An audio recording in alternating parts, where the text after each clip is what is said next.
customers are looking at ethical and sustainable purchases. So by proxy, these things will pay back. So it really is, in my view, a no-brainer. It's the eCommerce Master Plan podcast. Here to help you solve your marketing problems and grow your e-commerce business. Cutting through the hype to bring you inspiration and advice from the e-commerce sector and beyond. Here's your host, Chloe Thomas. Hello and welcome. It's great to have you here, so thank you for hitting play on this episode. Now, if you're a regular listener, you will know I like to sometimes start by giving a shout out to a listener who was kind enough to take the time to post a review of the show, and I've got one of those to do right now. So huge thank you to Nice Try Cummy.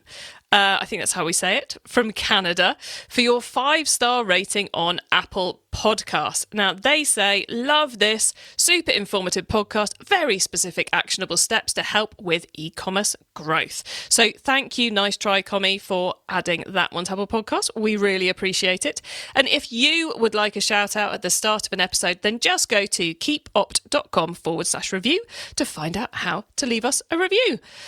So what are we talking about in this episode? Well, we are continuing our B Corp month. We are celebrating B Corp brands and helping you to work out if going through the process of becoming a B Corp is something you want to do. Why should you do it? What does it entail? What are the benefits? What are the downsides? Are there any downsides? Last week, we chatted with Faye from B Corp Green and Blue about how being a B Corp has become part of how they drive the business forwards, including their impact assessments process, which is far less scary and ops intensive than that sounds. This week, we're chatting with a wannabe B Corp. So we've kind of gone back in time in the journey. We're talking to a big brand, well over £1 million turnover, who are on the journey to getting certified. In fact, they are just on the cusp of submitting for their certification as we recorded this episode. So we're going to be talking to Hannah about why they decided to undertake this journey, why it's so central to the values of the business. She's going to be talking about how she brought the team along with her a little bit. We'll be talking about the impact on the ops, how they handled the supply chain side of things, the HR side of things. They've got 40 staff, so there's quite a bit of that to handle. And she finished us off the main part of the interview with an amazing big tip on how to succeed with your B Corp certification. And then, of course, you're going to listen past that right to the end of the episode, so you don't miss out on her top tips, or as per our usual top tips, and my own take on this episode.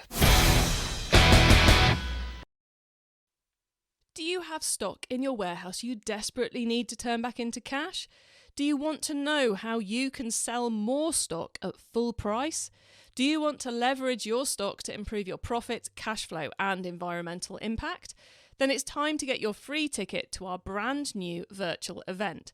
This time, we're tackling the problem of overstocks, both how to avoid them and how to clear them. Just use our short link ecmp.info/summit to get your free ticket. And to answer the number one most asked question, will replays be available, Chloe? Why, yes, replays will be available to everyone who has signed up. So sign up and then you can watch at your convenience. Just use our short link ecmp.info/summit to get your free ticket. That's ecmp, short for e-commerce master plan.info/summit to get your free ticket today. And now to introduce today's special guest.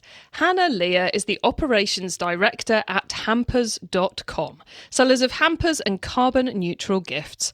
Founded in 1979, they now sell £14 million worth of gifts each year via their Magento site, corporate sales and the Amazon Marketplace. Hello, Hannah. Hi, Chloe. Thanks for having me on. Great to have you here with such an interesting product range and taking such a large business on such an interesting journey. But before we get into all of that, how did you yourself get into e-commerce? Well, I would say it's purely by chance. In 2019, myself and my stepdad were looking to get into business together, and the opportunity to purchase hampers.com came up, and it was then Clearwater Hampers Limited. So I had previously worked my time in various industries in defence and in financial services, and I had been studying my MBA. And at this point, I'd worked in large organisations and really wanted to get my teeth stuck into something.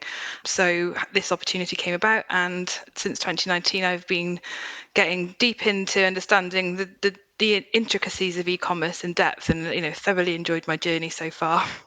What an amazing shift from the world of finance and defence into the world of e-commerce and gifts, but also starting it off in 2019. Some serious stuff has gone down since 2019, hasn't it? It certainly has. I mean, certainly when we bought the business, it was very much try and learn and observe.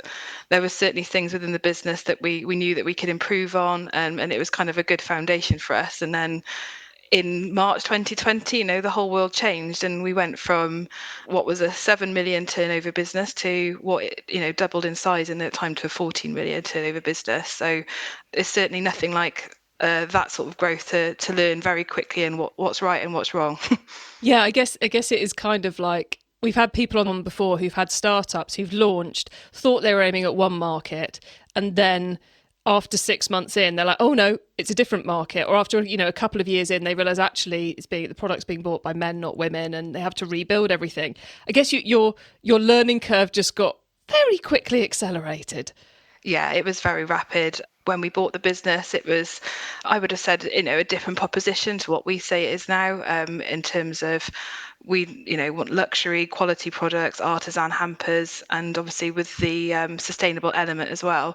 And certainly that, making that change whilst, growing the business on foundations that were set up for a much smaller business was challenging, but it's been really fun. And that growth has given the opportunity for us to reinvest back into the business, which has been fantastic, and which is where we've been able to kind of increase our proposition and, invest in that sustainability piece.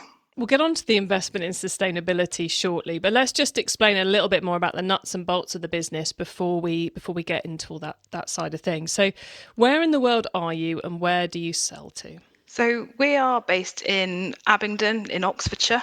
We have a staff of 40 people, and we sell pretty much all over the world, though the majority of our customers are in the UK. Though we do have this unique piece in our business with gifting, that we have kind of two people that we need to please, both the customers, the people who, engage with us and buy through us, and then the other audience are the people that actually consume the product. So, we don't have that direct relationship necessarily with people that consume the product. So part of our big strategy was to turn our consumers, who are the person actually enjoying the products, into our customers again. We have three main sales channels. So the majority of our sales is through our Magento site and our e-commerce on hampers.com. We also have 1/3 of our business, which is corporate offline. So we have, large corporate businesses that come to us annually and look to get gifts for their clients or employees. And then the remaining part is Amazon trading, which we do, which certainly is part of our wider strategy, is where we don't see the growth, and obviously where we're focusing on is our e-commerce and our corporate offline business. And you mentioned you've got 40 staff there. How do they split across the e-commerce and the corporate sales? Because those are two very different business models, aren't they? Yeah, so we have two completely separate teams. So we have a corporate offline team who are there on the phones, on the road, and winning new business and and dealing with those inquiries. And then we have an e-commerce team that deal with our online sales. And then we have a marketing team that supports both of those sectors, and they also support Amazon in some areas as well in terms of product photography and that sort of product development as well. So the marketing team supports all three channels, and we have separate people responsible for each of those channels, because, like you say, they're very, very different skills and techniques needed in each of those. And are you doing your own warehousing and fulfilment, or have you outsourced that? Yes, we do. So we do everything in house. One of the most important things to us is that when the product arrives at the consumer, that we know that the quality and standard is in there. So we do everything in house. So we make sure that everything from product development to the actual curating of the hamper in the warehouse is all done at a high standard, effectively. And obviously, we did say 40 staff. One of the biggest challenges for us is seasonality. obviously we mentioned 14 million turnover a year. We do around 8 of that in the month of December, which yes. So that's certainly for us, that's obviously the biggest operational challenges we have to deal with. And we then go from 40 staff to 140 staff in the last few months of the year, just to support that humongous peak. Yeah, that is a spike. Yeah, as you say, a humongous peak. So, B Corp. Why did you, as a company, given, let's face it, you bought the business in 2019, since then you've repositioned the whole business, which from what reading between the lines, what you've been saying, affected everything. You dealt with a pandemic and doubling of sales.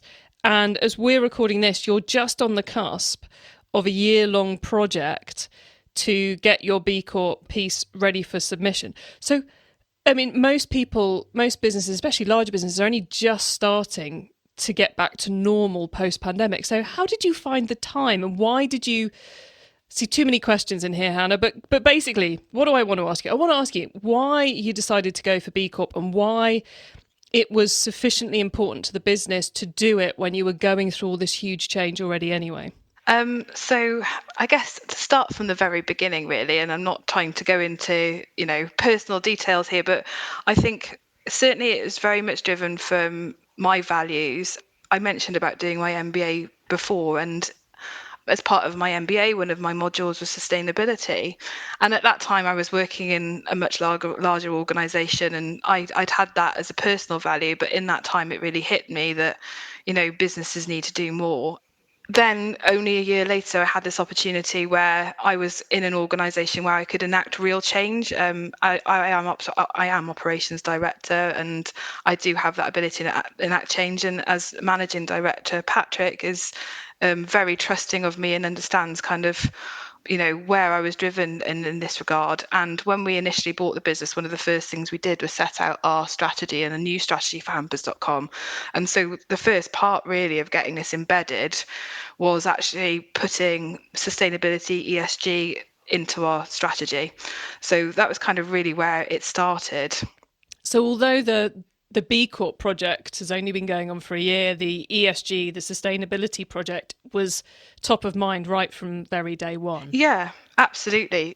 Obviously personally, in terms of my values, I've always, we've only got one planet, and I've always, had those values that, it's important to make sure you can do our bit. And I think I was always struggling, as we all do, with that as an individual. I can only do so much. And then, having this opportunity within a business, you just can enact so much more than you can as an individual. And I was really keen on all levels, whether it was the environment, whether it was the social side, and whether it was staff, to make sure that we were doing our best as a business and making it profitable, but making sure that in that time we weren't doing that at the consequence of anything else. It was driven from the very start. And obviously it was small baby steps to start with in terms of what we could do with our supply chain. And obviously, and while I was doing my MBA, B Corp became the out and out thing for me in terms of just that kind of valid. I think for me, like, if you can have a strategy and you can then validate it with some sort of, accreditation, and you really are proving that you're doing that. And for me, B Corp covers so much area that I think, that for me is the validation that we are doing the right thing. Yeah, I was going to say, and why B Corp? And you've just answered it. So I guess my next question would be, I think that personal belief and personal values is so key. Would you agree that a business owner should only head in this direction if they are personally believing and committed to making a difference? Do you think you can do it as a tactic, or do you think it has to be deeper than that? It's a big question. It is a really big question. I think my personal opinion is that you're not going to really, it is going to be an element of tactics. And, I guess in the world we're in now, there's going to be a lot of companies that do that for those reasons. And, if the end goal that their positive change comes out of that, then that's fine. I think your ability to actually make more change and is going to stand truer if you truly believe that in your values. And I think there's always going to come a time as a business owner, if you don't believe in that, then you're going to choose potential profits over those sustainable things. So I think if it comes to crunch, and I do believe that potentially if you haven't got those values, it might it might not hold true in the long run. However, obviously, if people are doing this and they're trying to bring positive change, then all for the better. Being motive, I'd obviously love someone to truly, and I'd love to buy from companies that truly believe in those values. But obviously, that's not always going to be the case. But if the net benefit is positive, then fine. Yeah, quite. So long as you're doing the right thing, Yeah, we're okay with you. So you've spent a year, literally, I think in the B Corp world, it's fair to say, literally ticking the boxes and getting everything in place. What's been the most challenging part of that journey? I would say for us, but just because the complexities of what we do is probably the supply chain. We buy products and components from all over. Well, certainly when we bought the business, it was all over the world. Although we have a reasonable turnover as a business who's buying food and drink components, we're not huge in that market, and I think to impact change in that area is quite hard. So when you're like trying to move to products that are recyclable or non-plastic, you're kind of waiting for the wider market to kind of come with you on that. And obviously then there's cost implications of that as well, so because we're trying to do this while not offset, not trying to impact the customer with price increases as well. So just getting to the nitty gritty of supply chain, we do have 600 individual components, over 200 suppliers, and it's auditing that and making sure that we understand the impact of our supply chain has probably been the hardest part of that, just because of the complexities. In terms of the social impact and the people, one of the first projects I worked on in the second year of the business was completely overhauling our HR processes and procedures, and to make them there for retention and looking after our staff. So that was kind of easy because I kind of put those foundations in place. The same with the social side of stuff as well. We very much wanted to look at how we could give back to society and what as a business we could do what best we could do to do that. So those were easier in some respect just because I could control them, but supply chain was probably the hardest. And what I find interesting in all these discussions I'm having with people in the B Corp space and businesses who are trying to become more sustainable generally is 90% of what you're doing is things that are good for the business anyway. So finding better suppliers is good for the business.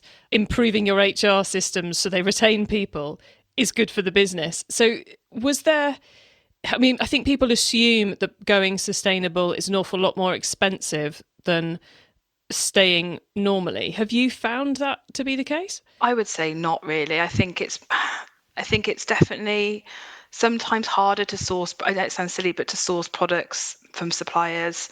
But in terms of the grand scheme of the P&L, no, it hasn't really been really costly. I think if you believe in all these things, like you say, retention, all of these things, that they pay back anyway. And doing the right thing pays back because, customers believe in that now, don't they? And it's really, regardless of your motives of doing it, customers are looking at ethical and sustainable purchases. So by proxy, these things will pay back. So it really is, in my view, a no-brainer. And you are the ops director. And I think a lot of the big meaty parts, like the supply chain side of things, often, and warehousing and packaging often fall under that remit of ops director. So you're in kind of in the prime seat, you and your team, to get the majority of it done. But I would assume you needed to bring the rest of the company along with you on this journey as well. So were there any areas you were surprised how involved they had to become?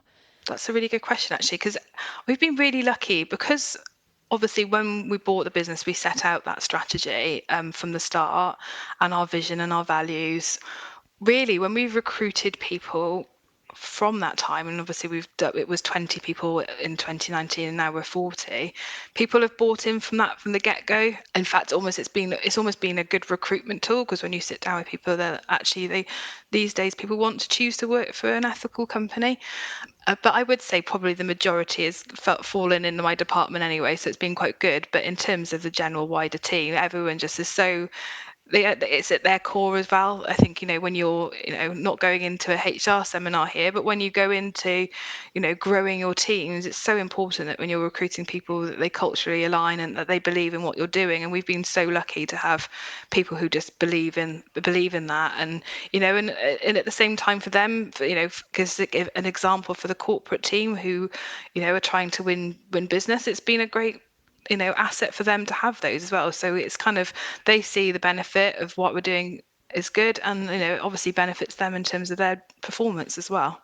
I love the clarity you're giving us on all of this, Hannah. It's brilliant. Thank you. And finally, on this big old topic, for anyone listening who is thinking, oh, it's probably about time we got round to doing this. I'm listening to Hannah, I'm going, yeah, I see all the benefits. Okay, great. Let's do this. Have you got any tips for anyone to make the process of getting to the point you're at right now where you're ready to submit easier? Any key tips for them? I would just say, don't be afraid by the process, because just starting and doing something small is a first step. I think with anything like this, you just do the first step and you can break it down and into smaller chunks. I think it's just not to be afraid of it, really. I think you've got nothing to lose by starting the process, even if you get one person starting to look at this on a small basis. I just think starting the process, and I think once you get into it and understand that really it's just a really good framework for running a business anyway, and actually that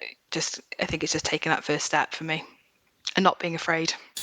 E-commerce Master Plan is supported by some of the greatest companies in the e-commerce sector. Here's a reminder of who they are. Competition in e-commerce is complex and growing your business can be challenging. That's why I would like to introduce you to PriceSync, competitor price tracking and dynamic pricing optimization software for e-commerce merchants. You can monitor your competitors' price moves from a single dashboard and import all your products with a single click. You'll be able to track prices and make price comparisons from any website, marketplace or sales channel like Google Shopping and Amazon. PriceSync's dynamic pricing app sets prices automatically to improve profit margins whenever market prices or stock availabilities change.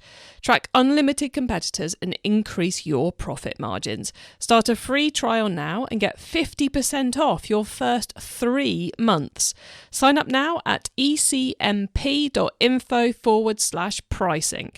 That's ecmp for e-commerce master plan.info/PRISYNC.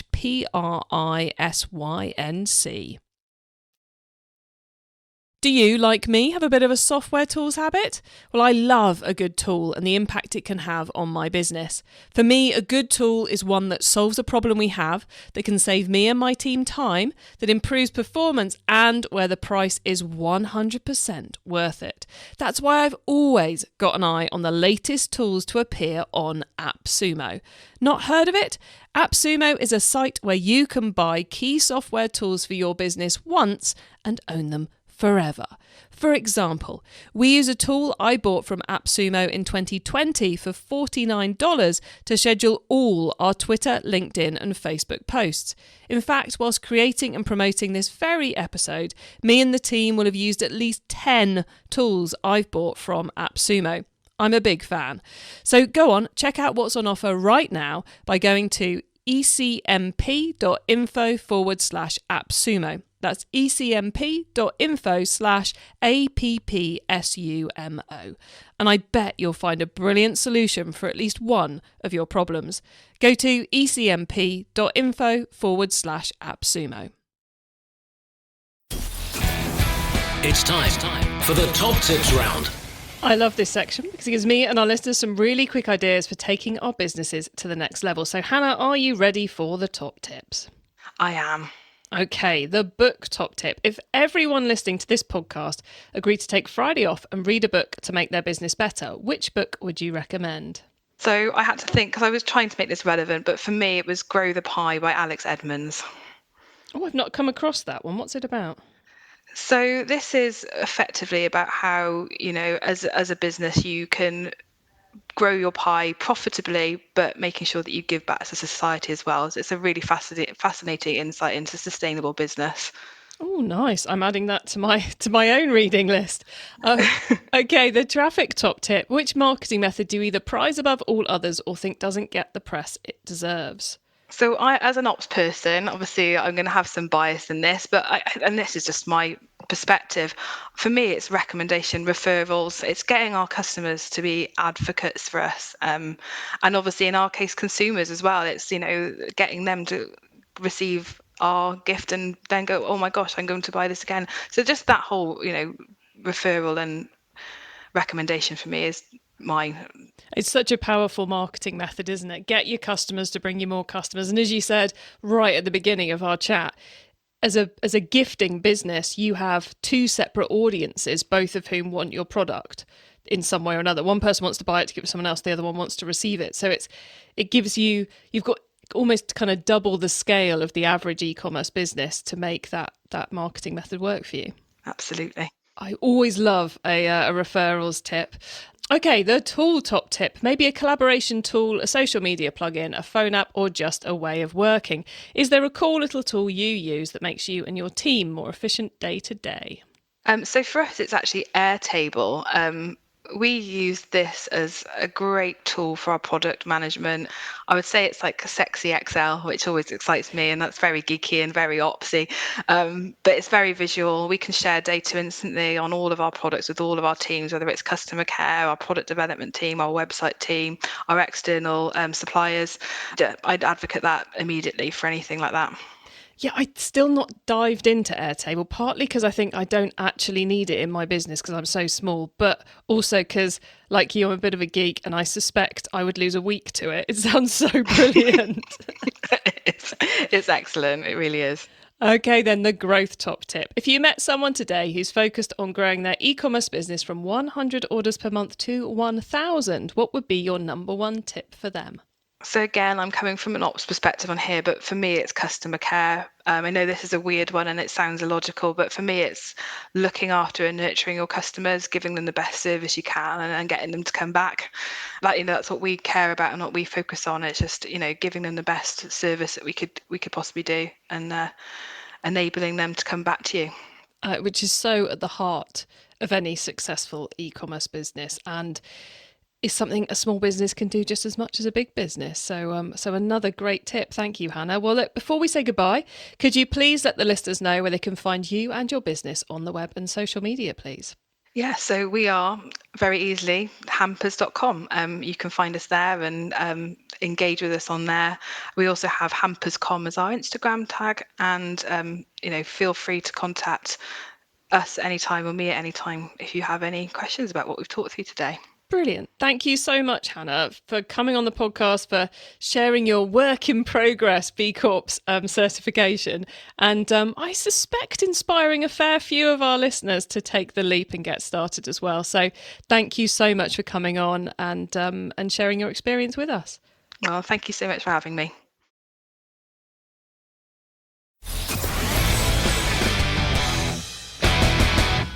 Excellent set of advice there from Hannah. It's great how she was up for sharing so much of how they've gone about taking that B Corp journey. And plus, I now have somewhere to go next time I want to send gifts out to people. So that's cool. Can now do that carbon neutrally. Now, I guess for me, the key takeaways from Hannah's piece were, if you're tempted by B Corp, a little bit building on some of the stuff Faye was saying last week, if you're tempted by B Corp, just go and get started. Don't be scared of the process. There is a massive checklist process that you go through to become certified, and you can use that as a kind of like a business improvement tool, even without applying for the certification. So well worth just getting started. Just start on part of it if that's the right direction for your business to go. And you don't have to get it all done in a year. You can just start the journey. I think the other thing was how core sustainability has been to their vision for the business from the moment they took it over in 2019, and how that has made the B Corp process is kind of like the rubber stamp on everything they were doing anyway for hampers.com. And I would expect giving them some guidance along the way too.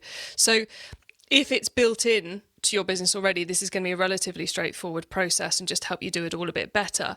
And I think that's something which is key to all of us, whether we're going to get on the B Corp certification or not.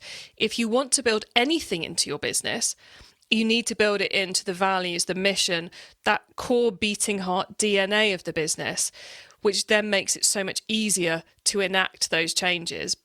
Because you're recruiting the right people, you're appealing to the right customer base, you're able to join all those dots so much more easily. Now, before I repeat everything that Hannah told us, you can get your hands on the notes from this show, including the top tips and links to what we mentioned, by heading over to ecommercemasterplan.com/podcast, or use ECMP, which is short for e-commerce master plan.info/ whatever the number of this episode is. Just put that in the URL bar and you will go straight to the right page on the website. And that works for all our episodes over the last, 7-8 years now? Once you get to the website, you can also add yourself to our email list so you don't miss out on any of the other things I share to help you improve your business. If you liked this episode, then make sure you check out all of our episodes about B Corp this month. So you can find them just by scrolling up and down your feed. Or if you want to hear from more big retailers, those doing over $1 million, then head to ecmp.info/big. And if you want to hear from more Magento users, then it's ecmp.info/Magento. Now, thank you for tuning into this and every episode that you do of the e-commerce master plan podcast. I bring you a new interview every week because I want to inspire and help e-commerce business owners like you to succeed and thrive with your businesses, including progressing along the path to net zero. So if you know someone this show can help, please tell them to listen to the e-commerce master plan podcast. I hope you have a brilliant week, and don't forget to keep optimizing. Thank you for listening to the e-commerce master plan podcast. Find out more at ecommercemasterplan.com/podcast. It's time to get your free ticket to our brand new virtual event. This time, we're tackling the problem of overstocks, both how to avoid them and how to clear them. So take control of your stock to improve profits, cash flow, and lower your carbon footprint. Just use our short link, ecmp.info/summit, to get your free ticket.